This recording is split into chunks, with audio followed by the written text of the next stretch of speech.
مولاي صل وسلم دائما أبدا على حبيبك خير الخلق كلهم مولاي صل وسلم دائما أبدا على حبيبك خير الخلق كلهم هو الحبيب الذي ترجى شفاعته لكل هول من الأهوال لمقتحم مولاي صل وسلم أبدا على حبيبك خير الخلق كلهم يا رب بالمصطفى بلغ مقاصدنا واغفر لنا ما مضى يا وكرمي. السلام عليكم ورحمة الله وبركاته. بسم الله والحمد لله والصلاة والسلام على رسول الله سيدنا محمد بن عبد الله وعلى آله وصحبه ومن والاه. لا حول ولا قوة إلا بالله. أما بعد، نوينا التعلم والتعليم والتذكر والتذكير والنفع والانتفاع والإفادة والاستفادة والحث على تمسك بكتاب الله وسنة رسوله والدعاء إلى الهدى والدلالة على الخير وابتغاء وجه الله مرضاته وقربه وثوابه سبحانه وتعالى إلى حضرة النبي المصطفى محمد صلى الله عليه وسلم. الفاتحة. أعوذ بالله من الشيطان الرجيم. بسم الله الرحمن الرحيم. الحمد لله رب العالمين الرحمن الرحيم مالك يوم الدين. إياك نعبد وإياك نستعين. اهدنا الصراط المستقيم صراط الذين أنعمت عليهم غير المغضوب عليهم ولا الضالين. آمين. Para jamaah, Bapak Ibu yang dirahmati oleh Allah, alhamdulillah kita bersyukur kepada Allah karena pada kesempatan malam ini kita masih diberikan kesehatan, masih diberikan kesempatan untuk bisa melaksanakan sholat maghrib berjamaah, kemudian bisa melanjutkan dengan ngaji. Mudah-mudahan istiqomah, amin ya rabbal alamin. Mudah-mudahan dengan berkah hadirnya kita di majelis ini, hajat-hajat kita semuanya dikabulkan oleh Allah, dosa-dosa kita juga diampuni oleh Allah, rizki kita juga dilancarkan oleh Allah. Jika kelak kita wafat dalam keadaan husnul khatimah, amin ya rabbal alamin. Para jamaah, Bapak Ibu yang dirahmati oleh Allah, pada kesempatan malam ini kita melanjutkan kajian kitab Lubabul Hadis dan kita sudah sampai ke bab ke-12, Al-Babus Tsani Asyara fi Fadilatil Amaim. Bab ke-12 tentang keutamaan sorban. Ini ya kok pas kebetulan saya nggak pakai sorban. Jelaskan masalah sorban nggak pakai sorban. Ini yang cocok berarti Abah Muhtarom ini. Ya, soalnya Abah Muhtarom sedang pakai sorban. Ternyata memakai sorban ketika sholat itu ada keutamaannya. Dan ini dikatakan warawa Wa'ilatun ibnul Asqa anna Rasulullah sallallahu alaihi wasallam qala inna Allaha wa malaikatahu yusalluna ala ashabil amaim yaumal jumu'ah.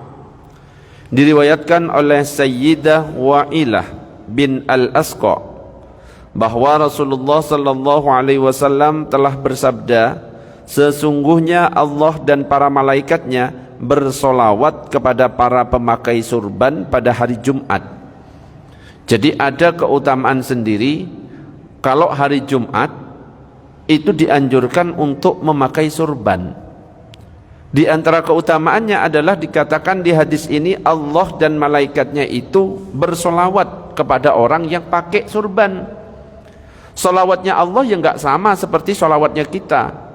Kalau kita kan solawatnya Allahumma salli ala Sayyidina Muhammad wa ala ali Sayyidina Muhammad. Kalau yang dimaksud dengan solawatnya Allah itu adalah Allah memberikan rahmat, Allah memberikan ampunan, Allah memberikan berkah. Kalau solawatnya malaikat, malaikat mendoakan kita. Jadi ketika ada orang datang di hari Jumat menghadiri Jumatan, maka itu mendapatkan solawatnya Allah dan juga solawatnya malaikat. Jika hawa panas menyusahkan dirinya, mungkin keadaan pada waktu siang hari Jumat itu panas mungkin cuacanya, maka tidak mengapa untuk melepas surban itu sebelum sholat dan sesudahnya. Akan tetapi jangan melepas pada waktu berjalan dari rumah menuju tempat Jumat, dan jangan pula pada waktu sholat, dan jangan pula ketika imam naik mimbar, dan jangan pula saat imam berkhutbah.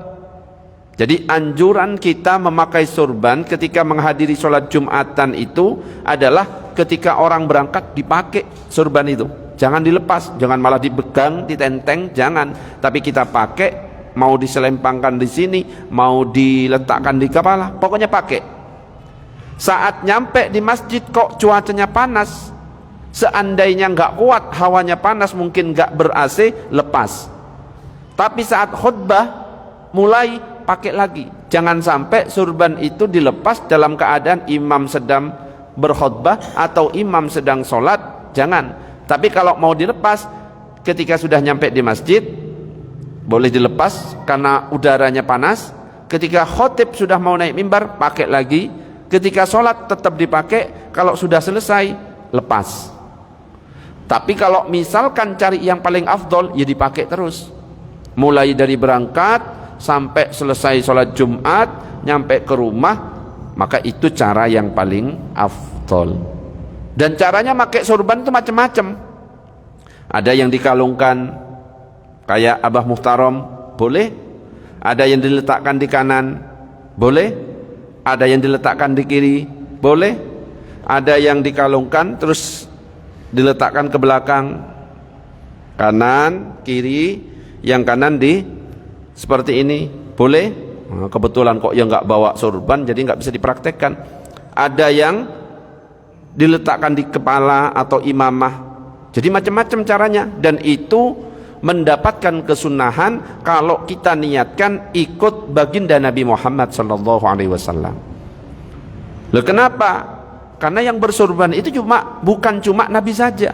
Abu Jahal ya bersurban, Abu Lahab juga bersurban. Makanya jangan heran kalau ada orang pakaiannya seperti orang Arab bersurban, tapi akhlaknya tidak seperti Rasulullah. Ya mungkin dia bukan pengikut Rasulullah, tapi mungkin pengikutnya Abu Lahab atau Abu Jahal. Allahumma salli ala Sayyidina Muhammad. Jadi kesunahan ketika hari Jumat pakai surban. Dan sebenarnya antara orang yang pakai surban sama yang meletakkan di lantai lebih afdol ketika surbannya dikalungkan. Nanti akan dibacakan tentang keutamaannya. Qala Nabi sallallahu alaihi wasallam, al-amaimu tijanul Arabi. Surban-surban itu adalah mahkota-mahkota bangsa Arab. Jadi surban bagi orang-orang Arab itu sama seperti mahkota-mahkota bagi para raja.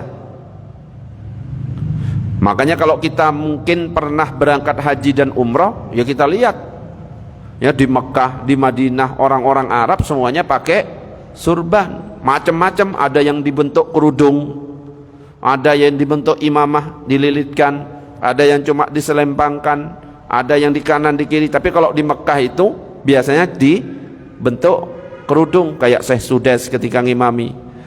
Kenapa? Ya karena itu adalah mahkota bagi orang Arab. Jadi dikatakan di sini surban bagi orang Arab itu sama seperti mahkota-mahkota bagi para raja.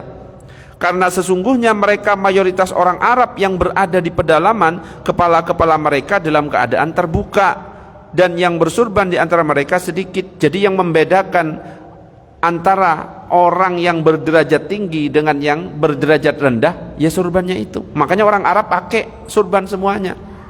Yang nggak pakai surban itu hanya orang-orang Arab pedalaman, yang pakai pun sedikit. Makanya untuk membedakan antara yang pedalaman sama yang kota mungkin, yaitu yang membedakan. Apakah boleh saya pakai peci warna putih karena saya belum pernah haji atau umroh? Boleh. Jadi pakai peci putih itu nggak harus sudah berangkat haji dan umroh. Bebas siapapun, anak kecil, orang tua, pemuda, boleh. Wong itu cuma sunnahnya untuk menjaga rambut supaya tidak menutup kepala kita ketika sujud. Karena ketika kita sujud kok tertutup di kepala kita dengan sesuatu, ada yang menghalangi, maka sujud kita tidak sah, otomatis sholat juga tidak sah. Tapi ingat juga, kalau kita sedang sholat pakai surban, jangan sampai surban itu menutupi dahi kita. Karena dalam kitab Safinatun Najah dikatakan, kalau misalkan ada orang sujud dan sujudnya itu sujud kepada benda yang ikut bergerak dengan badannya, maka sujudnya tidak sah. Otomatis kalau sujud tidak sah, sholat juga tidak sah. Abah Muhtaram pakai surban seperti ini, terus sujud surbannya nutup di dahi, tidak sah. Ibu-ibu pakai mukena atasan dan bawahan, mungkin karena lantainya kotor, mukena atasannya dihampar dijadikan sejadah, tidak sah. Kenapa? Karena mukena atau surban yang dikalungkan di leher ikut bergerak dengan badan kita. Berbeda dengan kalau sejadah dihamparkan di bawah, gak ikut bergerak dengan badan kita, boleh. Atau surbannya tidak dipakai di leher kita, surbannya dihamparkan di bawah, karena tidak ikut bergerak dengan badan kita, maka ketika sujud tidak masalah. Allahumma salli ala sayyidina Muhammad. Al-amaimu tijanul arabi, surban-surban adalah mahkota-mahkota bangsa Arab. Fa idza wada'ul amaima wada'u izzahum, maka jika mereka meletakkan surban-surban itu, maka mereka meletakkan kemuliaan mereka. Jadi tanda kemuliaan kalau bagi orang Arab itu adalah pakai surban. Wa qala sallallahu alaihi wasallam, dan baginda Nabi Muhammad sallallahu alaihi wasallam bersabda, ta'ammamu fa innal malaikata ta'ammamat, bersurbanlah kalian semuanya karena sesungguhnya para malaikat bersurban. Jadi malaikat juga bersurban. Ya, tapi bentuknya kayak apa ya kita tidak bisa membayangkan, karena malaikat itu adalah termasuk yang tidak bisa kita lihat, tapi ada. Kalau manusia itu tercipta dari tanah, kalau malaikat tercipta dari nur atau cahaya. Malaikat ini makhluk yang paling setia. Ketika diperintah untuk melakukan sesuatu, maka langsung dilakukan perintah itu dan tidak akan ditinggal sebelum diperintah lagi.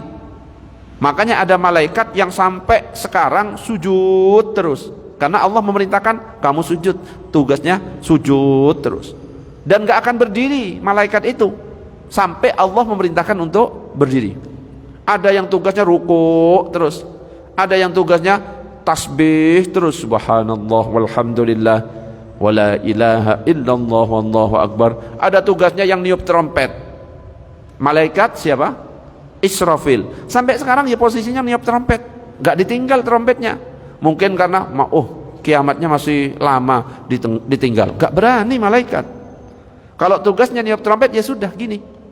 Makanya kita umat Islam ini ya ketika tahun baru Gak usah niup-niup trompet, khawatirnya malaikat Israfil juga pengen, kok kayak seru di bawah ya. Akhirnya niup trompet juga, mati kita, kiamat. Allahumma shalli ala sayyidina Muhammad. Bersurbanlah kalian karena sesungguhnya para malaikat itu bersurban. Wa qala sallallahu alaihi wasallam, innallaha ta'ala wa malaikatahu yusalluna ala ashabil amaimi yaumal jumu'ah.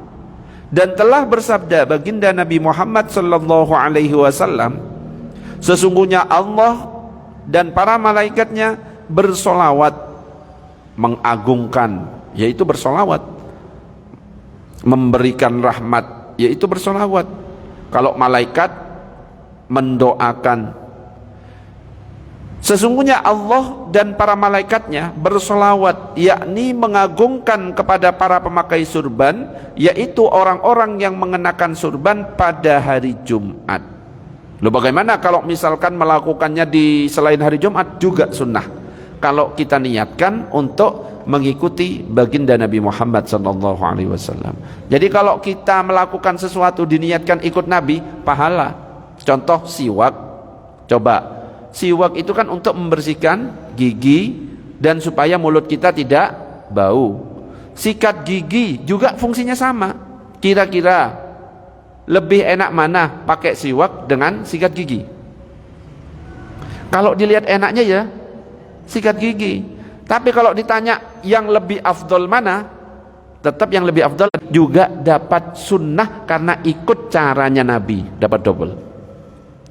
Allahumma shalli ala sayyidina Muhammad. Oke, sebelum dilanjut sampai di sini ada pertanyaan. Ini yang pakai surban cuma Abah Mutarom, makanya nggak ono respon belas. Wong sing ceramah ya nggak bawa surban. Ya kok pas gitu loh. Materinya surban pas nggak bawa. Biasa pakai, ketinggalan. Monggo Bah, monggo Bah. Gimana? Pakai sejadah ditekuk seperti itu. Seperti itu ditekuk. Ya boleh-boleh saja, ya. Mau pakai surban ditekuk boleh, pakai sejadah ditekuk boleh. Ya tergantung pemilik surbannya atau pemilik sejadahnya. Mau dihampar lebar ya boleh, tapi hati-hati. Ibu-ibu biasanya pakai sejadahnya lebar-lebar. Enggak, Bu, nggih? Ada yang ibu-ibu pakai lebar sekali. Terus berdirinya ya selebar sejadah itu.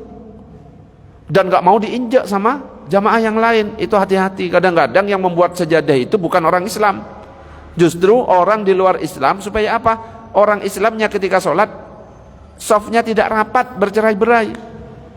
Jadi meskipun kita pakai sejadah yang panjang atau lebar, tapi ketika sholat tetap rapat, injakkan nggak apa-apa. Monggo Bu, diinjak nggak masalah. Baru kalau sudah selesai, habis salam, baru boleh duduk sesuai dengan sejadahnya. Allahumma shalli ala sayyidina Muhammad. Sejadah mau diletakkan di sini juga nggak apa-apa, bebas. Sejadah nggak dibawa ke masjid ya nggak apa-apa, ya. Jadi mau dilipat, mau diapakan. Tapi yang paling afdal adalah membawa surban karena Nabi juga bersurban. Tapi ingat, Abu Lahab juga surbanan, Abu Jahal juga surbanan, karena orang Arab semuanya bersurban. Oke, kita lanjut. Allahumma shalli ala sayyidina Muhammad. Wa qala sallallahu alaihi wasallam, farqu ma bainana wa bainal musyrikin al-amaimu 'alal qalanis. Hal yang membedakan antara kita dan antara orang-orang musyrik adalah surban-surban di atas peci. Maksudnya adalah mengenakan surban di atas peci, dan peci yang dimaksud adalah sesuatu benda yang surban dapat diselubungi di atasnya. Hadis riwayat Imam Abu Daud dan Imam Tirmizi. Jadi karena dulu ya lawannya ya orang Arab juga, ya daerah Arab juga lawannya. Jadi yang membedakan kalau misalkan orang Islam itu ya pakai imamah, yang diputer-puter itu. Saya nggak pakai kayak gini, ya. Sedangkan orang musyrik nggak pakai, meskipun pakai surban. Jadi yang membedakan adalah pecinya kemudian dikasih surban atau istilahnya imamah. Biasanya kalau peci yang dililitkan surban itu nggak peci yang kayak gini, nggak peci yang kayak Abah Mutarom, nggak cocok ya. Biasanya yang cuma bulat gitu, bulat biasanya haji itu ya. Nah itu cocok dipakai. Nah kalau kayak gini modelnya kayak ini, kayak Abah Mutarom nggak cocok. Biasanya yang pecinya putih haji itu, lubang-lubang, biasanya itu yang cocok. Wa qala sallallahu alaihi wasallam, sallatil malaikatu 'alal muta'ammimina. Dan telah bersabda Nabi sallallahu alaihi wasallam, para malaikat bersolawat bagi orang-orang yang bersurban, yakni berdoa untuk mereka dengan keberkahan dan memohonkan ampun untuk mereka pada hari Jumat. Jadi lebih-lebih pada hari Jumat. Jadi aturannya seperti tadi, berangkat sudah pakai surban. Kalau misalkan memang kondisi cuacanya panas, boleh dilepas ketika sudah sampai masjid. Yang penting ketika khotib naik mimbar dipakai. Yang penting imam ketika mulai sholat dipakai. Adapun kalau setelah selesai mau dilepas boleh, tapi yang afdol adalah full dipakai berangkat sampai pulang. Tidak dihamparkan jadi sejadah, tapi dipakai seperti ini. Itu yang mendapatkan sholawatnya Allah dan para malaikat. Wa qala sallallahu alaihi wasallam, raka'atani bi imamatin khairun min sab'ina raka'atan bila imamah. Dan telah bersabda baginda Nabi Muhammad sallallahu alaihi wasallam, 2 rakaat dengan bersurban lebih baik dibandingkan 70 rakaat tanpa bersurban. Bedanya kadang-kadang ya nggak enak, makanya saya kadang-kadang saya letakkan di bawah. Apa? Ya panas gitu loh. Apalagi kalau kainnya ya kasar. Kadang-kadang ya yang penting lah kalau tapi kadang-kadang ya malu, wong belum pernah berangkat haji pakai sorban ngono ya. Enggak ada kayak gitu. Kadang-kadang karena bukan ustadz pakai sorban, kadang-kadang kayak gitu.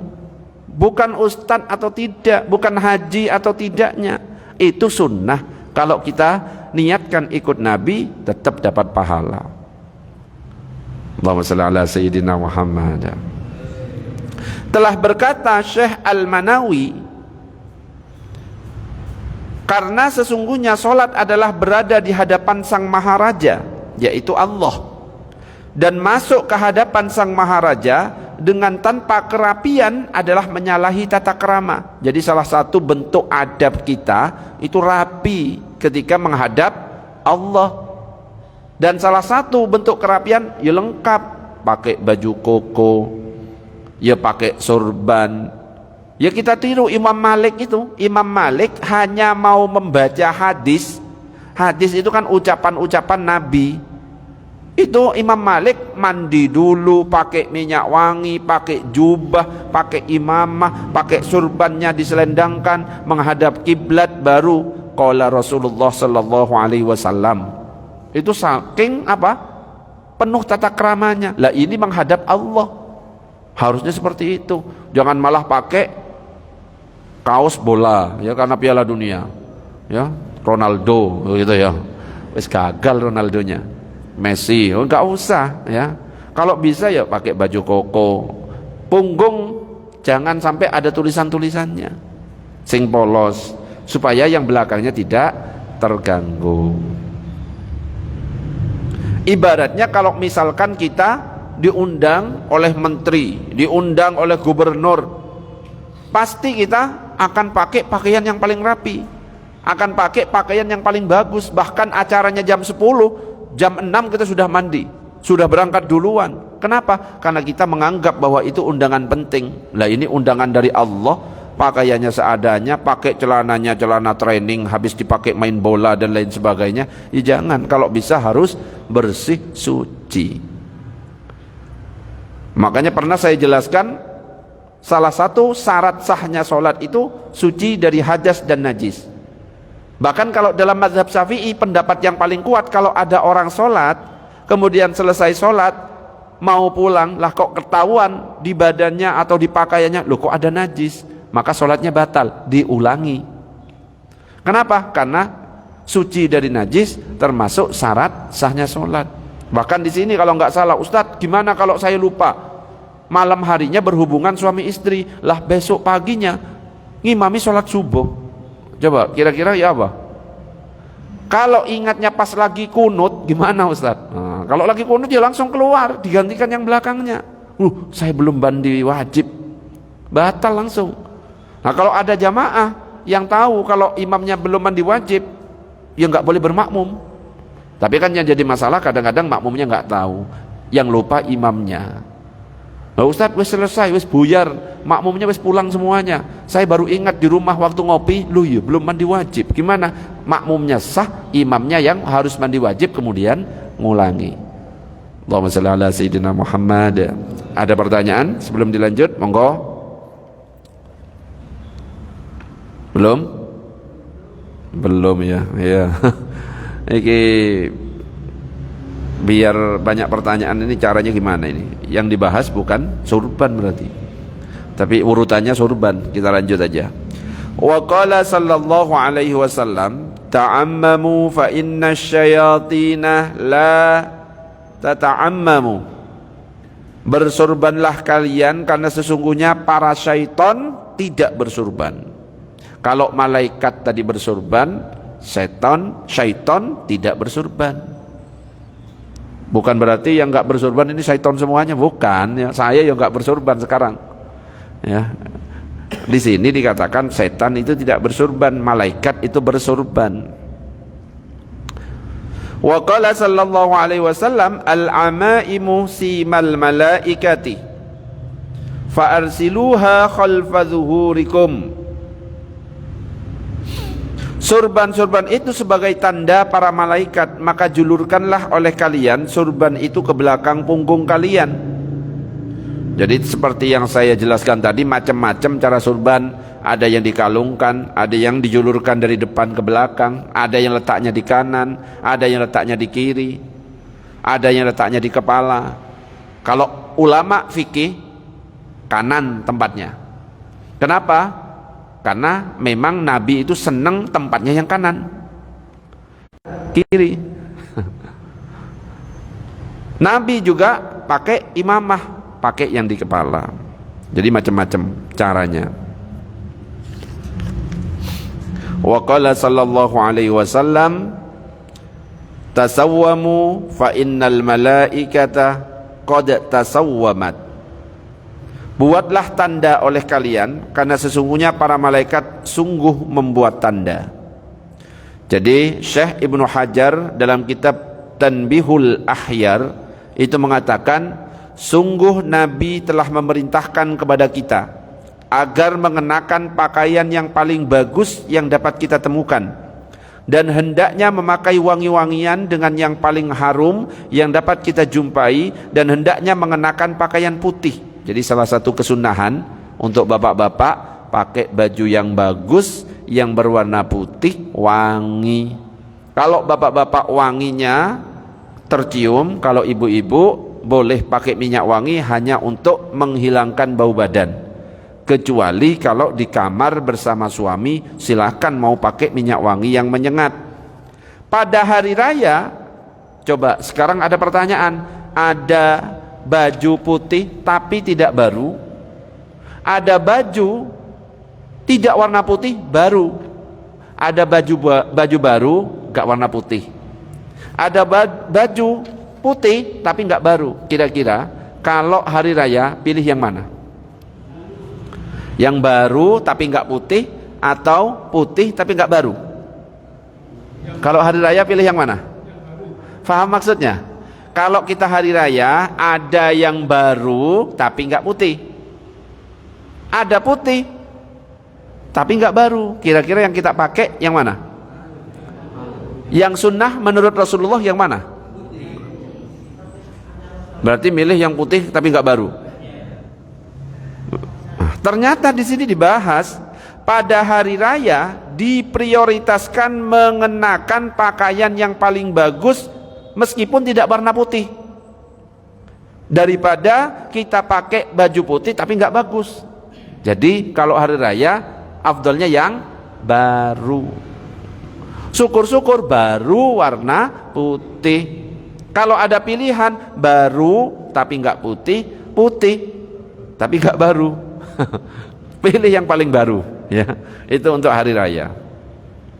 Maka disunnahkan pada hari raya mendahulukan pakaian berwarna hijau atas pakaian berwarna putih. Kalau misalkan yang hijau itu baru, syukur-syukur hijaunya ya baru, putihnya baru, silahkan dipilih salah satu.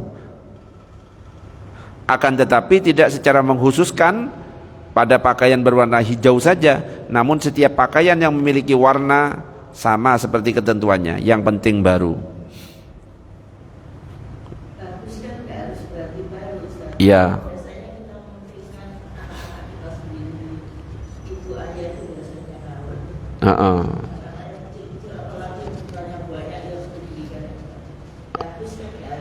Iya. Ya boleh dipakai. Nah, ini pilihannya punya baju baru, satunya putih tapi nggak baru. Nah, kalau pilihannya itu makalah dipilih yang baru. Masalah bagus belum tentu baru, ya kan keadaan kita. Kadang-kadang kita bilang ke anak, wes meskipun nggak baru ini bagus ini, gitu kan? Wes pakai, ya pakai, nggak masalah. Ini cuma pilihannya. Kalau seandainya kita punya baju baru, tidak warna putih, terus punya baju putih tapi nggak baru, pilihnya yang mana? Berarti pilihnya yang baru. Bukan bahas baru, bagus belum tentu, bagus gak harus baru, ya benar. Ya misalkan gak baru semuanya, yang merah gak baru bagus, yang putih gak baru bagus, pilih yang mana? Putih. Nah gitu. Ini cuma pilihan, kira-kira pilih yang mana? Ya monggo boleh.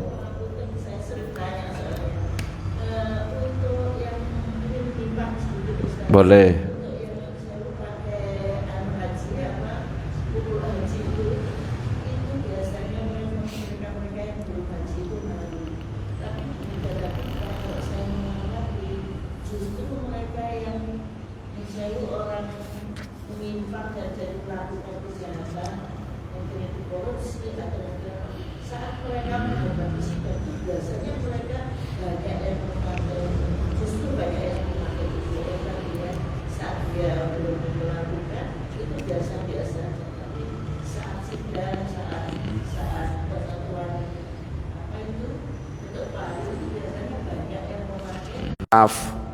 Ya bertaubat, akhirnya pakai apa namanya, kalau sudah ditangkap terus pakai kopiah, terus kopiahnya haji, pengen menunjukkan mungkin insaf, saya nggak akan mengulangi, mungkin seperti itu kan, yang ngerti hatinya dia. Atau cuma pura-pura, ya bisa saja, wes biar dikira insaf, saya tak pakai haji saat persidangan, koplok haji. Jadi nggak ada ketentuan bahwa orang baik boleh pakai koplok haji, orang jahat nggak boleh, tetap semuanya boleh. Cuma itu kan ya karena dia memang mungkin ingin menunjukkan kepada kita, oh mungkin insaf, jadinya kayak pas bertobat wajahnya cerah, wudhu, sholat. Kalau sudah mau di penjara rajin sholatnya, keluar lagi bebas, umat lagi, kan biasanya gitu. Ya wallahu a'lam, itu kan niatnya orang, ya tergantung dianya, nggak ada ukurannya. Makanya saya sampaikan tadi, cuma kan ya gak pantas, masa koruptor ya pakai koplok haji kalau sudah mau di penjara. Cuma kan masalah kepantasan. Tapi kalau misalkan larangan dalam Al-Quran, dalam hadis, bahwa kalau koruptor gak boleh pakai koplok haji, lah kalau pernah haji kan malah pantas. Cuma hasilnya korupsi misalkan, makanya dia pakai kayak gitu. Jadi gak ada ukurannya, ini gak boleh, larangan kayak gitu gak masalah, gak ada. Jadi itu cuma kesunahan saja untuk sholat, ya. Makanya nggak usah malu kalau mau pakai kopiah warna putih, silahkan. Meskipun tidak haji, tidak umroh, boleh. Saya nggak pernah pakai kopiah putih. Kenapa? Nggak punya warna putih. Warna saya itu biru, Kalau enggak hitam, coklat. Kalau pakai putih yang lubang-lubang kayak kopi haji, enggak cocok kepala saya. Cocoknya yang kayak gini. Allahumma shalli ala sayyidina Muhammad. Biasanya kalau di Madura kalau sudah mulai sepuh baru cocok pakai putih. Nah, kalau saya pakai putih, ngaca itu kok jadi kayak tuwek ya. Akhirnya enggak tak pakai putih, tak pakai coklat, biru, jadinya muda lagi gitu loh. Ya, pokok. Ini pria haji di Indonesia itu kan kalau orang sudah haji dipanggil haji, bahkan kalau di namanya dikasih gelar haji. Makanya kalau tidak dikasih gelar haji itu tersinggung. Sekarang Muhammad sendiri kan sunahnya Muhammad tidak pernah bisa haji, Muhammad tidak ada. Nah, kenapa di Indonesia itu ada gelar haji padahal di Arab itu ada gelar haji? Kenapa di Indonesia ada gelar haji sedangkan Nabi Muhammad gak pernah gelar haji? Setiap negara itu punya kebiasaan, punya adat dan tradisi. Jadi nggak bisa disamakan Arab dengan Indonesia. Kalau di Arab jalan habis sholat nggak pakai nunduk biasa, pernah nggak? Biasa. Tapi kalau di sini kurang ajar apa enggak? Tiba-tiba selesai saya jalan gini petentang-petenteng, kurang ajar di sini, ukurannya beda. Kalau di Arab langsung keluar nerobos ngeloncat. Lah di sini kayak gini. Iki anak isopo itu kurang ajar. Loh beda, adatnya kayak gini. Makanya Nabi itu diutus di mana? Di Arab, bukan di Indonesia. Dan Nabi itu diutus apa tujuannya? Innama bu'istu liutammima makarimal akhlak. Diutus itu untuk menyempurnakan kemuliaan akhlaknya itu. Ya karena dulu orang-orang sana itu nggak berakhlak. Beda dengan sekarang, ya. Kalau sekarang sudah mulai ada akhlaknya. Beda, jangan samakan adat kebiasaan sama Arab dengan Indonesia. Selama adat kebiasaan di Indonesia tidak bertentangan dengan syariat, tidak boleh kita salah-salahkan. Lah Ustadz, kalau di sana kan nggak ada Haji Muhammad, Haji Abu Bakar. Lucu jadinya, Haji Utsman bin Affan. Lah kalau di sini ini juga adat kebiasaan. Apakah nggak riya Ustadz? Yang tahu riya atau ikhlas itu hanya Allah. Kalau kita ngukur seseorang riya atau tidak, berarti menganggap kita itu Allah. Wong malaikat saja nggak tahu loh ini ikhlas atau tidak. Malaikat itu tugasnya cuma mencatat. Makanya diceritakan dalam kitab Tanbihul Ghafilin, ada amalan dilakukan oleh seseorang, nyampe langit 1, wah amalan ini bagus, lanjut langit 2, malaikat kedua, wah amalan bagus, nyampe ke Allah, Allah ternyata nolak, amalan ini tidak dilakukan untuk saya, tapi untuk mendapatkan pujian, dilempar amal itu. Ada amalan sedikit, malaikat, lah kok dikit, terus ternyata yang diterima amalan sedikit. Kenapa? Ikhlas karena Allah. Malaikat tidak tahu ikhlas atau tidaknya, yang tahu hanya Allah. Makanya ketika ada orang kok menulis gelar haji, ya karena mengikuti kebiasaan yang ada di Indonesia. Yang penting jaga niat. Lah kadang-kadang saya ini wis haji, nggak manggil haji, lah itu yang nggak boleh. Iya kan? Sudah mahal-mahal berangkat haji, terus nggak dipanggil Pak Haji, terus marah. Nah itu yang nggak ikhlas, yang nggak boleh.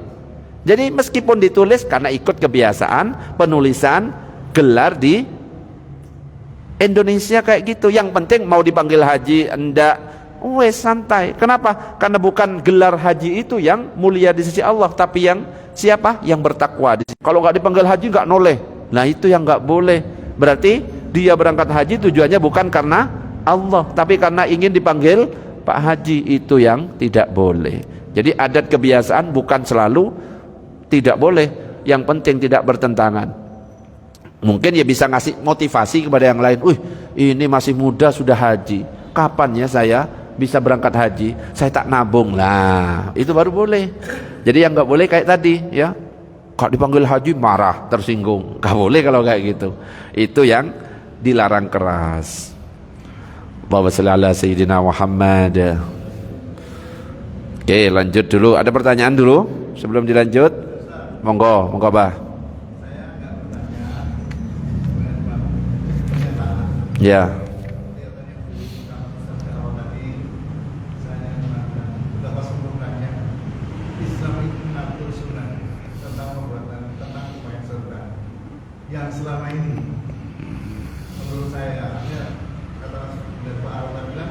saya aja kadang malu-malu karena saya nggak punya jasa, nggak punya pengetahuan seperti tadi. Yang saya lihat selama ini kalau ada orang yang musafir yang nggak sedia, diam aja kita menjadi imam, terus dia pulang toilet, lalu serban kan gini. Akhirnya jadi serban dipakai ketika mau imam. Artinya orang itu tahu ilmu tentang penggunaan serban. Ada juga jamaah yang ketika sholat serban dilakukan di kopiah sampai ke kanan kiri. Nah, itu kan juga beliau juga tahu tentang memakai serban itu. Yang saya tekankan apa sempurnanya ilmu serban itu untuk hanya pemakaian serban. Jadi saya terima kasih sekali ada ini. Kalau kita nggak di sini kan nggak ngerti. Selama ini hanya mengatakan serban malu karena nggak tahu ilmunya. Nggak ngerti ya. Kalau nggak haji kayak nggak pantas, nggak ada kayak gitu. Sehingga ada masjid yang sana disediakan semacam serban dipakai ya suatu saat untuk orang yang tahu paham. Langsung diambil dipakai. Iya. Sampai berapa tadi? 70 pahalanya dibandingkan dengan orang yang nggak pakai surban. Berarti nggak usah sholat 70 kali. Ocok bahaya nanti. Gara-gara saya tadi sholat maghrib 70 iki, berarti 70 hari nggak sholat. Repot iki. Enggak, itu hanya keutamaan saja. Oke, monggo. Bukan ada utamanya ya. Betul. Karena sinar Rasul. Kalau pakai jubah gimana? Karena pakai jubah itu kan isi juga malu ada. Iya. Ya, ya, Rasulullah itu pakai gamis. Ada itu dalam kitab yang ditulis oleh Imam Tirmidzi, dikatakan tentang pakaian Rasulullah diantaranya adalah pakai gamis. Gamisnya itu panjang, ya kayak jubah itu yang biasa kalau saya pakai. Cuma sekarang saya nggak pakai, panas. Ya itu kita itu kepanasan biasanya, juga malu, betul. Bukan ustadz apa jobahan, loh itu sunnah justru itu. Ya. Tapi ada yang mengatakan, loh berarti pakai batik sama jubah, pakai batik sama jubah lebih afdal mana? Loh batiknya juga sunnah. Kenapa? Jubah itu juga adat di mana? Di Arab ya pakai jubah adatnya. Lah di sini adatnya pakai batik, sarung. Tapi kalau kita pakai jubah mengikuti apa yang dilakukan oleh Rasulullah, saya ikut Rasulullah pakai jubah, maka jadinya dapat kesunahan. Allahumma shalli ala sayyidina Muhammad. Terakhir satu kata ini, wa qala sallallahu alaihi wasallam nuhiya anil ikti'at wa umira bit talahi. Terlarang untuk mengikatkan surban di dagu dan diperintahkan untuk melilit surban di leher. Jadi kayak Abah Mutarom itu dilelitkan. Ya, kalau mau dikerudungkan itu boleh, itu tandanya orang warok. Kalau yang kanan ahli fikih, kalau yang kiri tasawuf, kalau yang dikerudungkan warok. Kenapa? Ditutup, nggak pengen ngelihat kanan kiri. Ya, jadi ada tandanya. Ya, kalau misalkan diletakkan miring kayak gini, itu tukang jamu, ya. Ya macam-macam. Habis waktunya. Subhanakallahumma wa bihamdika asyhadu an la ilaha illa anta astaghfiruka wa atubu ilaik. Assalamualaikum warahmatullahi wabarakatuh.